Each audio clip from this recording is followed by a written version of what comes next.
আসসালামু আলাইকুম এভরিওয়ান, সবাই কেমন আছো? আমিও ভালো আছি। তো দেখো, সকালবেলা ঘুম থেকে উঠে আমি কি করতেছি, এই যে দেখো আমার হাজবেন্ড কালকে 2টা বোম্বাই মরিচ গাছের চারা নিয়ে আসছে।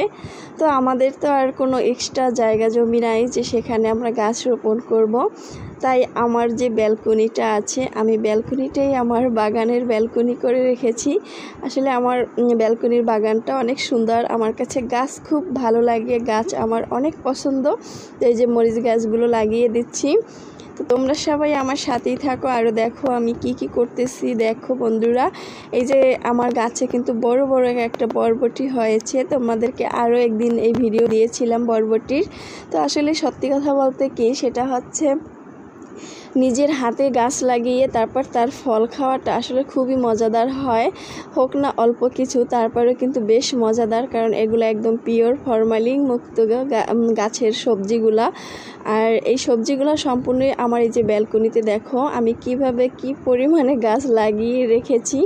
আসলে আমার কাছে গাছ খুবই ভালো লাগে। আর আমার গাছ লাভার যারা আছো বন্ধুরা, সবাই আমার এই ভিডিওটি শেয়ার করে দিবে আর বেশি বেশি করে লাইক কমেন্ট করবে। কে ভালোবাসো গাছকে অবশ্যই কমেন্ট করে জানিয়ে যাবে। এই যে দেখো আমার পুরো ব্যালকনি জুড়ে শুধু এই গাছটি হয়েছে।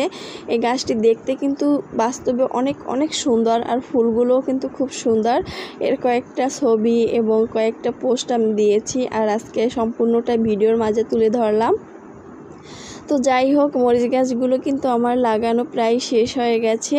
তো বন্ধুরা, তোমরা দোয়া করো আর সবাইকে দাওয়াত রইল আমার গাছের মরিচ খাওয়ার জন্য। এইদিকে দেখো আমার পুঁই গাছও হয়েছে, অনেকবার কিন্তু আমি নিয়ে পুঁই শাক খেয়েছি। তারপর অ্যালোভেরা গাছ আছে, এখানে অনেক গাছ আছে।